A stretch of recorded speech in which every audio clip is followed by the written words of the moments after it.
यार बो निकल हार क्या गए, हर जगह पर उनको सजेशंस ही दिए जा रहे हैं।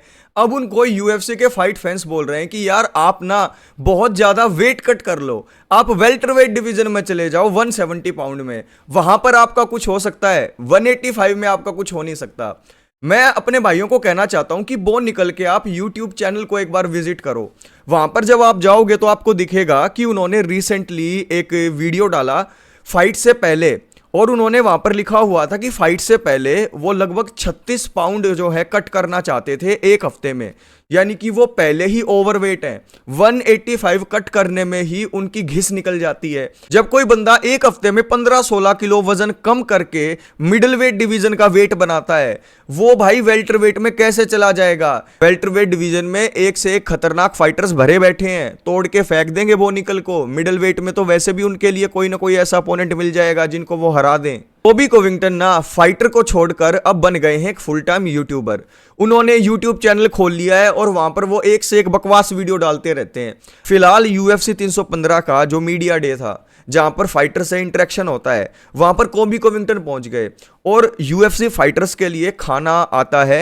वहां पर यूएफसी के जो चैंपियन है वेल्टरवेट डिवीजन के, बिलाल मोहम्मद, उनको प्रैंक करने की सोची कोबी कोविंगटन ने, और उन्होंने बिलाल मोहम्मद का खाना छुपा दिया।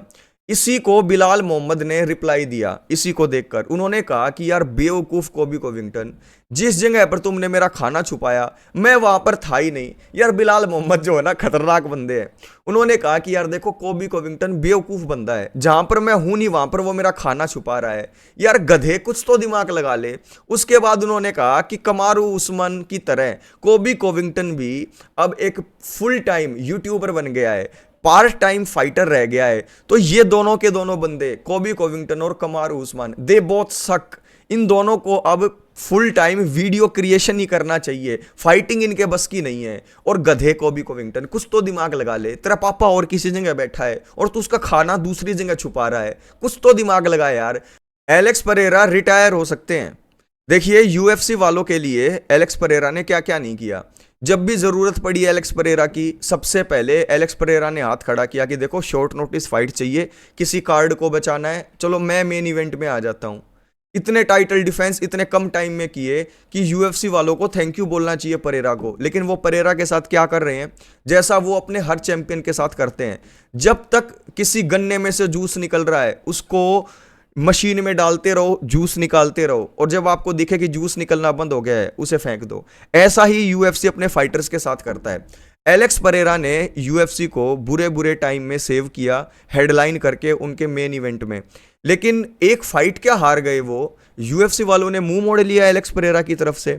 एलेक्स परेरा ने अभी रिसेंटली एक ट्वीट किया जिसके अंदर उन्होंने कहा कि मैं रिटायर हो सकता हूं, क्योंकि जो बातें मुझे सुनाई दे रही है यूएफसी की तरफ से, मैं तो एनक्लेव की फाइट के बाद ही रिटायर होने की सोच रहा था, लेकिन तुम्हारी तरफ से जो बातें आ रही है उसको सुन के तो मुझे ऐसा लग रहा है कि मैं कोई भी फाइट आज के बाद करूंगा नहीं।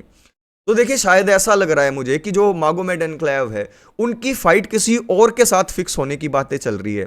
यानी कि लाइट हैवीवेट डिवीजन में एलेक्स परेरा को रीमैच नहीं दिया जा रहा, और इस बात को लेकर ही एलेक्स परेरा ये सोच रहे हैं कि यार मुझसे तो ये कहा था यूएफसी ने कि थोड़ा सा टाइम लो, जब आप कंफर्टेबल हो आप फाइट कर लेना। लेकिन मुझे ऐसा लग रहा है कि यूएफसी 317 में मागोमेड एनक्लेव का एक टाइटल डिफेंस करवा दिया जाएगा। इसी को लेकर एलेक्स परेरा और यूएफसी में बातें नहीं बन रही हैं।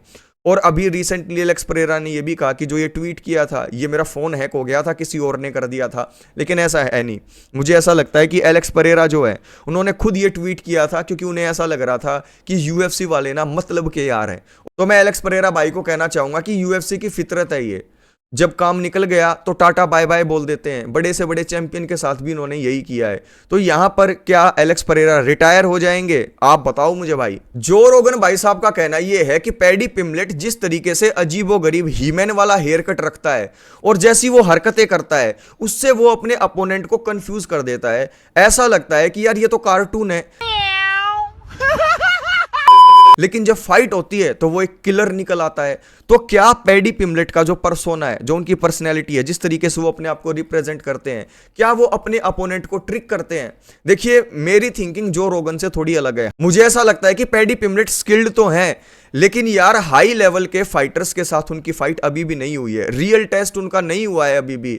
जिस तरीके से बो निकल फ्रॉड चेक हो गए थे, वैसे ही इलिया के सामने अगर आ जाएं ये पैडी पिमलेट तो ये फ्रॉड चेक हो जाएंगे। इलिया ही नहीं यार, कोई भी बढ़िया फाइटर अगर लाइट वेट डिवीजन में अभी फाइट करे पैडी पिमलेट के खिलाफ, he will finish paddy Pimblett. लेकिन फेवरेबल मैचअप्स दिए जा रहे हैं, जिससे कि एक परसेप्शन क्रिएट हो गया है सबके माइंड में कि जैसे पैडी पिमलेट तो पता नहीं क्या है। लेकिन ये बात तो जो रोगन की से मैं एग्री करता हूं कि भाई सामने वाले को वो एक क्लाउन दिखते हैं, बंदर दिखते हैं। सामने वाले को लगता है कि यार ये तो बेवकूफ है, ये तो जोकर है। लेकिन जैसे ही फाइट होती है तो पैडी पिमलेट अपने असली अवतार में आ जाते हैं और वहां पर अपने सामने वाले अपोनेंट को ट्रिक कर देते हैं। तो भाई मैं पहले भी बता चुका हूं, पैडी पिमलेट कोई कार्टून नहीं है, कोई बच्चे नहीं है, 2 बच्चों का बाप है, वो मैच्योर आदमी है। एक बार उनके फाइटिंग करियर को जाकर देखो, बहुत सारी फाइट वो कर चुके हैं, 30-32 फाइट कर चुके हैं, वो पुराने चावल हैं। ड्रीकस डुप्लेसिस ने बता दिया भाई कि जो हमजा चिमाएव के साथ उनकी फाइट होने वाली है वो फिक्स है, और एक नहीं 2 इवेंट के अंदर बातें चल रही हैं कि ये फाइट फिक्स हो सकती है। तो आप ये लगाकर चलिए कि 2025 के एंड तक हमें ये फाइट होती हुई दिखाई देगी। कई जगह पर रूमर्स ये चल रहे थे कि यार ये फाइट ना अगले साल तक खिंच जाएगी। तो यहां पर ड्रीकस डुप्लेसिस ने बता दिया कि भाई टेंशन मत लो, एक नहीं 2 इवेंट के ऊपर बातें चल रही है और बहुत जल्दी ही यूएफसी इसकी अनाउंसमेंट भी कर देगी। तो पॉजिटिव रहो यारो, हमजत चिमाएव के साथ ये फाइट होनी ही होनी है डीडीपी की, और मजा आना ही है हमें। लेकिन यार उसके लिए चैनल को सब्सक्राइब तो कर दो, जैसे ही कोई बात आएगी आप तक पहुंचाऊंगा मैं। यार इस्लाम मखाचेव की ना ग्रैपलिंग फुटेजेस रिलीज हो रही हैं और उनको देखकर कहा जा रहा है कि यार इस्लाम मखाचेव तो इस्लाम मखाचेव लग ही नहीं रहे। लोग उनका कंपैरिजन हबीब के साथ कर रहे हैं और ये कह रहे हैं कि यार फुटेज के अंदर इस्लाम मखाचेव हमें नीचे दिखाई दे रहे हैं फ्लोर के, और ये दिखाई दे रहे हैं कि ऑन द बैक है। ऐसा तो हमने कभी फाइट के अंदर देखा ही नहीं इस्लाम को। जब एक स्पारिंग पार्टनर ही ऐसी वनरेबल पोजीशन ले लेगा इस्लाम के खिलाफ, तो सोचो कि इलिया क्या करेगा। तो मैं कहना चाहूंगा कि भाई देखो, इस्लाम मखाचेव जानते हैं कि इस फाइट के अंदर कुछ भी हो सकता है, तो अपने आप को वनरेबल पोजीशंस में रखना पड़ता है। अनकंफर्टेबल पोजीशंस में अपने आप को कैंप में रख कर कैसे एडवर्सिटी को फेस करना है, ये सारी चीजें कैंप में ही पॉलिश की जाती हैं। तो इस्लाम मखाचेव अगर आपको दिखाई दे रहे हैं बॉटम में, तो वो कोई ना कोई ड्रिल कर रहे हैं, वो कोई ना कोई प्रैक्टिस कर रहे हैं कि अगर खुदा ना खास्ता मान लो इलिया टोपुरिया ऑन द टॉप आ भी जाए तो how I will handle that situation.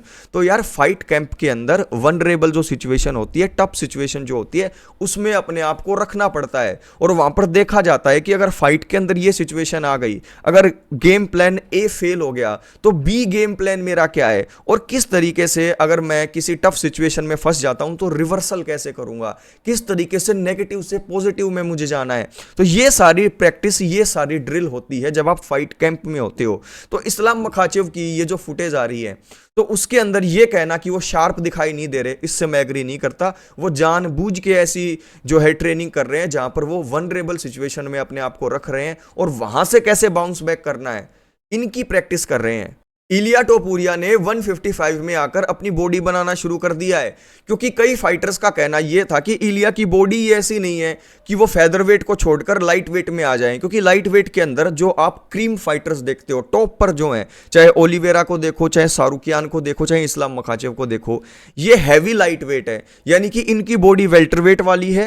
ये वेट कट करके लाइट वेट के जितना वेट कर लेते हैं। तो इलिया के पास एडवांटेज की बजाय डिसएडवांटेज होगी, क्योंकि ये हल्के पड़ जाएंगे उन फाइटर्स के सामने।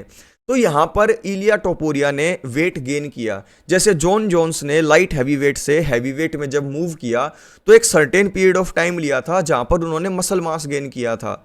तो यहां पर इलिया भी जॉन जोन्स के नक्शे कदम पर चल गए हैं। तो यहां पर उन्होंने एक वीडियो या फिर कहें अपने जो फोटोज हैं वो रिलीज किए हैं, जहां पर उन्होंने अपनी ट्रांसफॉर्म्ड हुई बॉडी को शेयर किया है। यहां पर साफ साफ दिख रहा है कि जो टोपुरिया की बॉडी है वो अब परफेक्ट लाइट वेट के लिए हो चुकी है। यहां पर इलिया ने मसल मास गेन कर लिया है। अगर आप इनके बाइसेप्स देखोगे, अगर आप फुलनेस देखोगे, थिकनेस देखोगे इनकी बॉडी की, तो आपको दिखाई देगा कि यार इलिया जो वेट कट की वजह से थोड़े हल्के, थोड़े पिघले हुए हमें नजर आते थे, यहां पर बिल्कुल मजबूत नजर आ रहे हैं। तो लाइट वेट डिवीजन के अंदर इलिया कमजोर नजर आएंगे। इस बात को तो उन्होंने क्लियर कर दिया कि ऐसा कुछ भी नहीं है, वहम है तुम्हें। यहां पर मसल मास गेन कर लिया है इलिया ने। क्या ये बेनिफिशियल होगा इस्लाम मखाचेव की फाइट में? मेरे हिसाब से बिल्कुल बेनिफिशियल होगा। जो स्लाइटली एज रहता है इस्लाम मखाचेव को हैवी लाइट वेट होने का, उसको न्यूट्रलाइज कर दिया है इलिया ने। क्योंकि इलिया को पहली बात तो कम वेट कट करना पड़ेगा, और उसके बाद जो फ्रेशनेस, जो पावर वो फील करेंगे अपने हाथों में, दैट विल बी इनक्रेडिबल। तो ये फाइट ना बहुत ज्यादा जबरदस्त होने वाली है। और इलिया टोपुरिया की ये बॉडी देखकर इलिया के जो फैंस हैं, आप तो खुशी हो जाओ, क्योंकि मुझे ऐसा लगता है कि यार इलिया के पास लाइट वेट डिवीजन में अब इतनी पावर हो चुकी है, he can actually knock out Islam Makhachev, जिसकी भी एक वीडियो काफी जल्दी आने वाली है। तो चैनल को सब्सक्राइब कर लो।